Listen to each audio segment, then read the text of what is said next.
Hello. So in this video, we're going to be talking about outlines. Now, outlines are a really useful planning tool for writing essays, particularly longer essays. If it's maybe 1 to 3 pages or something like that, you can probably, in many cases, just sort of draft the paper on its own, but especially if you've got a longer paper, you definitely want to write an outline. This is going to be super useful. So what I'm showing you here is a traditional outline template.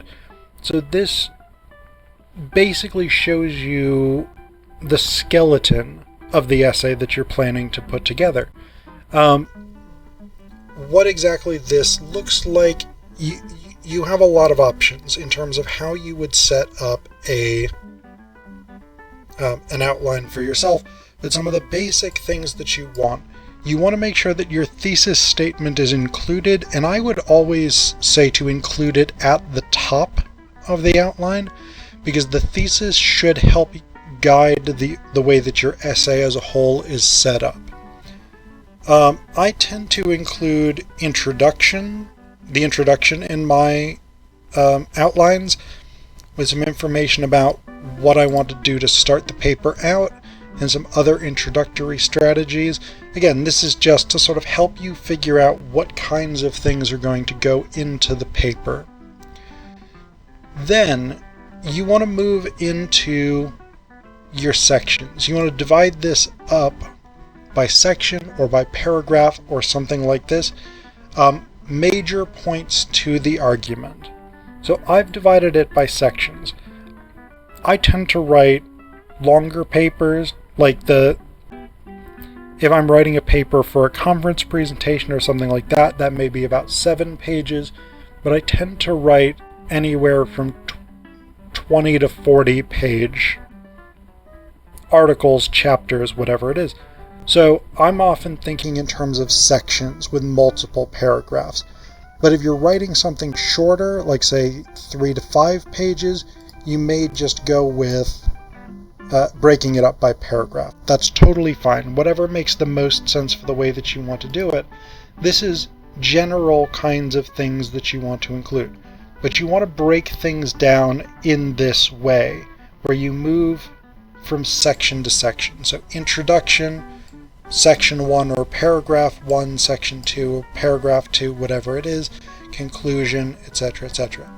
And then within each section, or within each paragraph, whatever it is that you're doing, you may want to write down the evidence that you're going to use. You may want to make notes about interpretation, so specific points that you want to make. Now, whatever this evidence and notes on interpretation is really up to you.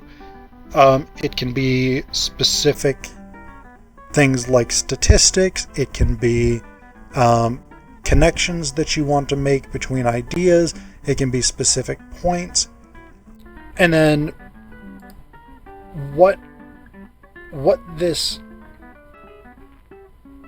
how much material goes into this outline is also going to be up to you. I tend to do very minimal outlines, so mine, and actually I'll show you an outline. I'll show you a couple of outlines in just a minute, but my outlines tend to be fairly slim.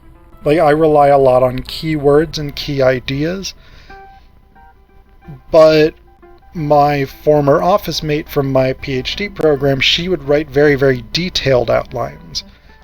Like if she was writing a 20-page paper, she might have an 18-page outline with all of the evidence and interpretation developed in the outline, and then basically she just had to add transitions and she would be done with the paper.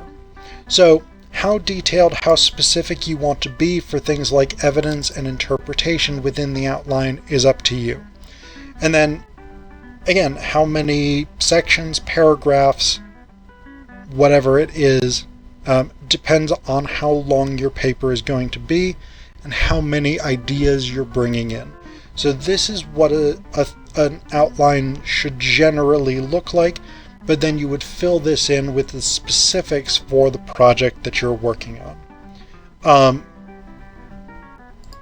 Along the same lines, like I like this Roman numerals start, and then I just use this particular numbering approach. But you can use any sort of numbering and lettering approach, whatever it is, but you want to use different levels to indicate different pieces of information. So I think that's pretty straightforward. Like, the attention grabber and other intro strategies are subsections of notes on introductory strategies, that sort of thing. And so we've got the Roman numeral up here indicating that this is a major section, and then the letters indicating that this is minor pieces, or pieces under that major section. The same thing here with the sort of lowercase Roman numerals. All of this evidence would be subsections of the first paragraph topic sentence, which is under section 1 subject. So you get what I'm saying here. So let's take a look at an actual outline. I've got two versions of an outline here. For Sojourner Truth's speech, Ain't I a Woman? And I'll put a link to that in the description down below so you can read that speech and get a sense of this. But you don't need to read the speech to understand the outlines that I'm giving you here.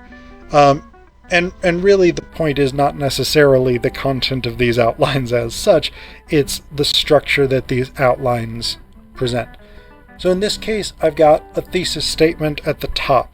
Again, this is the first thing that I'm using because this is going to guide the argument that I'm making. So it's Sojourner Truth uses biblical references in her speech to appeal to her audience's values and beliefs. Then I have a set of topic sentences through which I would build that argument. And each of these topic sentences makes a particular point. And the point that they make, the points that they make are set up so that they build on one another. And so from the topic sentences, the thesis and topic sentences, we can see the overall arc of this outline.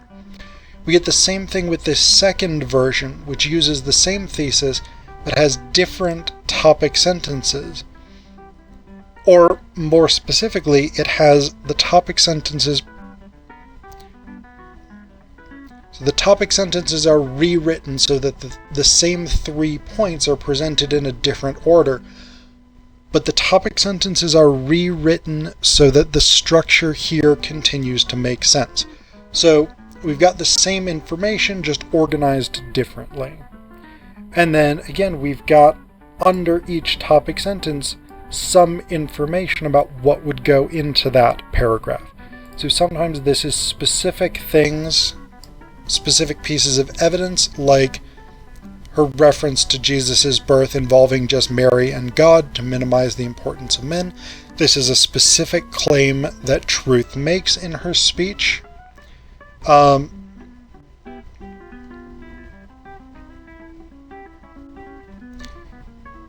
Here I've got just a sort of general note for myself that I might find additional information about 19th century US religiousness to support this topic sentence. So this is the kind of things that you're doing with outlines, is you're breaking down the argument, starting from the thesis, the overall claim, the main claim that's being made, down to topic sentences, and then down to information, evidence, interpretation that's going to go within those particular sections. And again, the overall idea is that by following through this outline, you get a picture of what that overall essay would look like.